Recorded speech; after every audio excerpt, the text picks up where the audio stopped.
you, they're going to test the limit of what their judge is going to allow or not allow, right? Like that's your first rep is to see what you can get away with and then proceed. Right. So that's definitely something that we focus on.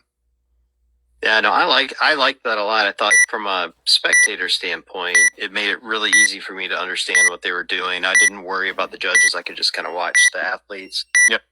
It did occur to me though, as I was watching the events, that a lot of what you guys do is hard as a spectator because there's an obvious distance you have to keep away because weapons are involved. Is there any way to address that at all? Maybe the future live streams, drones, whatever? Yeah. Jumbotrons. Jumbotrons. I'm going to bring Jumbotrons in my trailers. I like that. That sounds like great.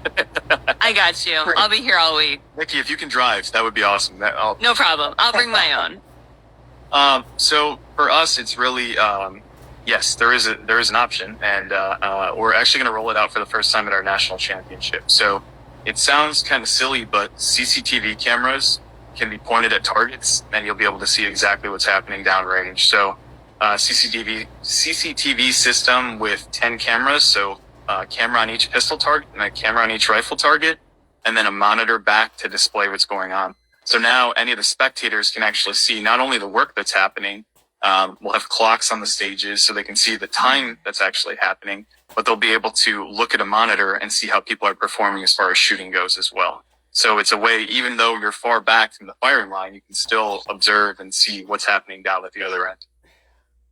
Yeah, it was with the paper targets, it was, as a spectator, it's hard. And I learned by the end of the weekend I could zoom in with my iPhone and then snap some photos, and then I could zoom in even more after I had the photo to see what they did. That was the best I could do. But the metal targets from a distance are very fun to watch as a spectator.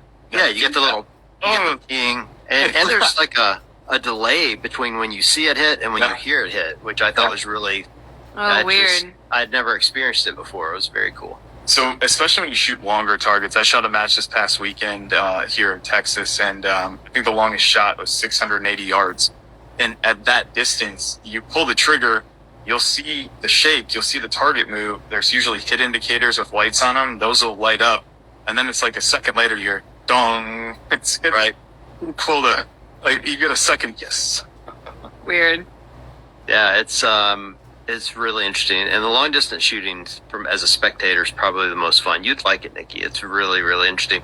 For me, what was most interesting, this will come off a little sexist, so I apologize, Nikki. But I think there's, in a lot of people, maybe it's just me, where you see men and women competing side by side. These men are big. Like, I mean, it's like right up front, everyone there's too big for CrossFit. Everyone. Oh, interesting. Okay, that's interesting. They're all like 6'2", 240 pounds. These are cops and military and, first responders. They're big boys, and something in your brain goes, all right, well, they should be great at this. And then the women are coming up. You expect them to be not as good. And that is not the case. These women can fire some guns, man. And it's badass. It's a little badass and a little intimidating. I'm not going to lie. But seriously, I watched one of the first women I saw go came out, and she's like, ding, ding, ding, ding, like one after the other. And I'm like, holy shit. It's like, it was cool. It was very cool. I love it. I think we get that. We get that in CrossFit the same way that you guys probably get that here, where it's been a traditionally male-dominated field, male-dominated hobby, male-dominated sport, whatever it may be. And, now that we've got these women who are training for this, and it's less of a, taboo for women. It's less of a taboo for women to leave their households and not vacuum in their high heels anymore. Thank you, 1950s. Right. That it might still kind of strike you as like, oh yeah, they're so good at this, because it's just newer. Well, there were a lot of them. There were a lot of women there. Yeah, that's really great to hear. 25% of the field at our national championship is female, and of those females, you have SWAT officers. You have one of them is an instructor at FLETC. Like they have these incredible careers. We have homicide detectives. We have a ton of different jobs and occupations, dentists and stay-at-home moms. I think at first it can be kind of intimidating. My fiance, for example, she started out when I first started competing, she was like, well, screw this. I am never going back. That was this facility that we shot at, we were inside the entire time. She sat outside in like 110-degree weather and basically waited for me to come outside. She was not happy. Now she was just at the range with me shooting today, right? So it's like you get into it, you get to meet the community, the people, and you start to understand that like your perception of what you thought things were going to be is completely skewed, and you get exposed to like just this whole different group of people that like do real shit. I mean, a lot of the competitors that we have in our sport do real shit for a living. It's not like, and I'm not discrediting anybody that works a 9 to 5 at a tech company and just, sits on their computer and teams all day. There's a space for that. We need that. A lot of these competitors are out there and they're, like I said, homicide detectives. The stories that one of our competitors come back with, it's like, how do you decompress? This is it. This is how they do it. They go out there and they exert themselves physically. They exercise. They find a passion and a hobby that allows them to demonstrate their abilities and to do these different things. Because so many people in those professions, when you get into law enforcement, you get into military, like you find solace in a bottle, and that is like the worst freaking way. I have so many friends that when I was on active duty, and so many friends are in law enforcement that like they drink. That's how they escape. And instead of that, these people have now found like, hey, instead of drinking, I can dedicate all that money, that $185, and maybe I get a membership at a local affiliate. Maybe I start doing CrossFit. Maybe I start doing something that's going to improve my health instead of meetings for like shit Saturday morning and Sunday. Right. Yeah. No, that's a fair point for sure. So, Nikki, you ready to buy some guns? Go do some shooting. Sure, why not? Why not? Why not? Come out and compete. I think it happens more often than not. People come up to me and they say, I thought I knew what this was going to be, and it's totally different. And I'll be back as soon as I can get back here. It's cool. It's cool for sure.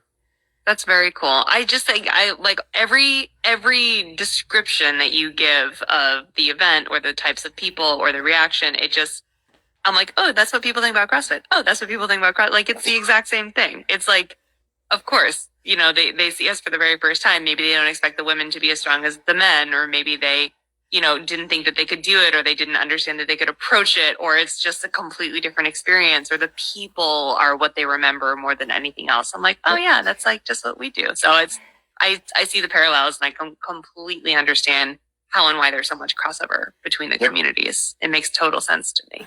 And we a lot of the guys and girls and guys and women that are aging out of CrossFit, because it's like the NFL, like you hit 30 and all of a sudden you're not relevant anymore until you can get to the 35 plus category in the games. Jacob is a great example of this. Jacob, I think, beat the shit out of his body for a long time, and then needed a break from that level of physical training. And he still utilizes the methodology. He's still doing CrossFit, but now he's also shooting, and he's dedicated just as much time to shooting as he has to fitness, and he's excelled. And there's one more hobbit that we have in our sport. There's two of them that are on that 5'7". They're incredible athletes, and it's cool to see them. And they hang with guys that are 6'4", 6'5", 260 pounds, just out there crushing, because our sport lends to that. That's the intention behind it, is you can't just be good at one thing. You've got to be good at a bunch of different things. Or, you can be great at one thing. You got to be good at a bunch of different things. So. Well, next time you talk to Jacob, tell him I recommended you guys put handstand push-ups into your workouts, but you have to measure. Cool to see. You have to measure the forearm or whatever the standard was that pissed him off that year.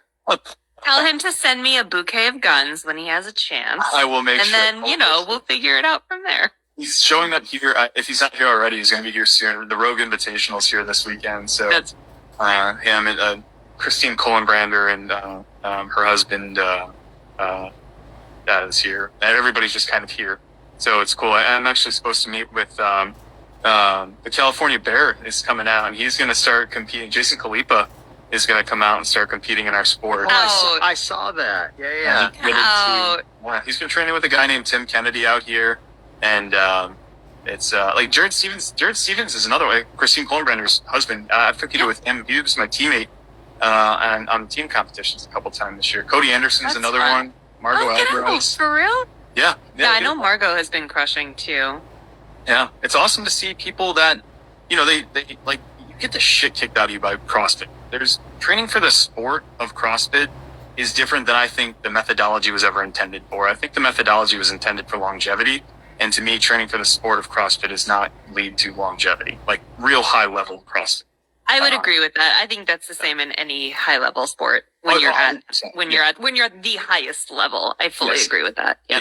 It can be damaging. But the methodology of CrossFit, I believe in wholeheartedly. I think that like it has allowed me to do so many things that I wouldn't have been able to do if I was just powerlifting or doing strength training. It's I had a friend one day who asked me, it was at our national championship last year. I was competing and she asked if my fiance and I wanted to go to Oahu and do a 50-mile ruck in like 2 weeks. I'd never trained to do a 50-mile ruck, but I knew that because I've been doing CrossFit, I like any challenge that's kind of been in front of me, I've been able to at least go out there and be okay at and try to do it. And I think that that training in CrossFit lends to that. So hopefully people hearing this will be more inclined now to know like, okay, I've got the physical part of it. I can go to tactical games and try that. Yeah, that makes sense. Well, I thought the community was great, Nick. I really appreciated you guys let me wander around and look clueless all weekend. But it was great. I mean, really well-run competition. Everyone looked very happy, and I'd give it a big recommend. If you like to shoot or you want to learn to shoot and you like fitness, maybe you want to figure out fitness, check it out. I think it's very cool. Very cool. And we'll get Nikki out there with us soon. Awesome. Just happy to be here. Well, I'm in the same boat, Nikki. I don't have any guns. Like, well, yeah, I have a shotgun that was my granddad's. It's like a 1920 something Browning. It's just old as hell. Well, you know the rule. Like, Jacob's got guns, so he'll loan them to anybody that needs. He'll just send them to you. Yeah, apparently. Yeah. Apparently. Well, Nick, thanks for joining. Super fun. Before we wrap up, where would you point everyone to what's your website? Instagram handle, all of that. Yeah, thank you. www.thetacticalgames.com, at the Tactical Games. I think we have a Twitter too. We don't do much on that. Twitter's, no one does. I love Elon Musk it's dangerous. So Instagram's a really good place to find us at the Tactical Games, and then the website as well. YouTube's a great resource. Okay. Great. Well, thanks again for joining, Nick. Yeah. Great seeing you again 2 nights in a row in your fuzzy sweater.